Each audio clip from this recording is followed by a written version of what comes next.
Partial derivative. So partial டெரிவேட்டிவ்க்கும் ஓடிக்கும் என்ன டிஃபரன்ஸ்னா, ஆல்ரெடி 2 டெரிவேட்டிவ் இருக்குது. டிஃபரன்ஷியல் ஈக்குவேஷனால 2 டெரிவேட்டிவ் இருக்குது. ஒண்ணு பார்த்தீங்கன்னா ordinary differential equation. So another ஒன்று பார்த்தீங்கன்னா பார்ஷியல் டிஃபரன்ஷியல் ஈக்குவேஷன். இந்த partial differential equation ordinary differential equation என்ன டிஃபரன்ஸ்னா, இது வந்து ஒன்லி ஃபைனைட் கேஸ். ஓகேங்களா? Maybe one dependent variable or one independent variable அந்த மாதிரி கேஸ் வரும். பட் இங்கே பார்த்தீங்கன்னா இது வந்து infinite case. More than independent variables or more then dependent variables case இங்கே வர சான்ஸ். அதாவது z equal to f of X comma y. அப்போ இங்கே z யாரு? Dependent variable. கரெக்டுங்களா? டிபெண்டன்ட் வேரியபிள்னா எக்ஸ் கமா ஒய்னு வரும். கரெக்டுங்களா? அப்போ இண்டிபெண்டன்ட் வேரியபிள் இங்கே 2 இருக்குது. கரெக்டுங்களா? X y are independent variable. சரிங்கம்மா? அப்போ இது மட்டும் இஜெட் எக்ஸ் ஒய் மட்டும் வச்சுட்டு போகலாமா? So many function is possible. சரிங்களா? X one comma X two comma X three is moving. சரிங்களா?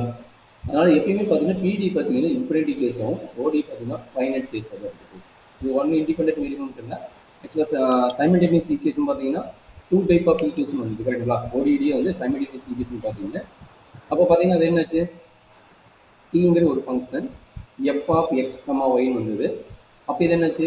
இது ஒரே ஒரு டிபெண்டன்ட் வேரியபிள் கரெக்டுங்களா? பட் 2 இண்டிபெண்டன்ட் வேரியபிள் இருக்குது கரெக்டுங்களா? பட் அதனோட டெரிவேட்டிவ் ஃபார்மேட் எப்படி வந்தது? So very important derivative format dy by dt plus X equal to some function of T வந்து கரெக்டாமா? அதே மாதிரி tx by dt plus Y equal to some function of G of T வந்து. சரியாமா? இது ஓடியில் அனதர் டைப். ஓடி பார்த்தீங்கன்னா D square plus 2d plus 1 into y equal to some f of x. இது ஜென்ரல் ஃபார்மேட் ஆஃப் ஓடி. அதே simultaneous ஈக்குவேஷன்னா இது வந்து simultaneous equation. But இங்கே பிடியில் வரும்போது பார்த்தீங்கன்னா மோர் தென் ஒன் வேரியபிள்ன்றது நிறைய வேரியபிள்ஸ் வரலாம். சரிங்களா? This is a very difference between OD and பிடி.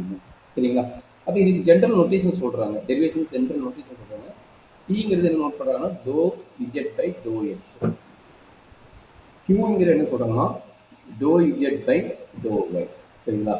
உங்களுக்கு ஃபர்ஸ்ட் ஆர்டர் மட்டும் தான் இருக்குது. ஃபர்ஸ்ட் ஆர்டர் பிடி மட்டும் தான் இருக்குது.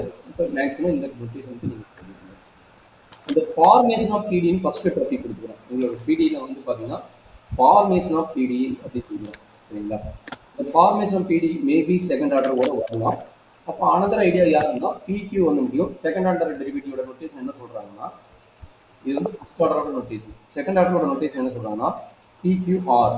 ஆர் வந்து doe square Z by doe X square. PQR S.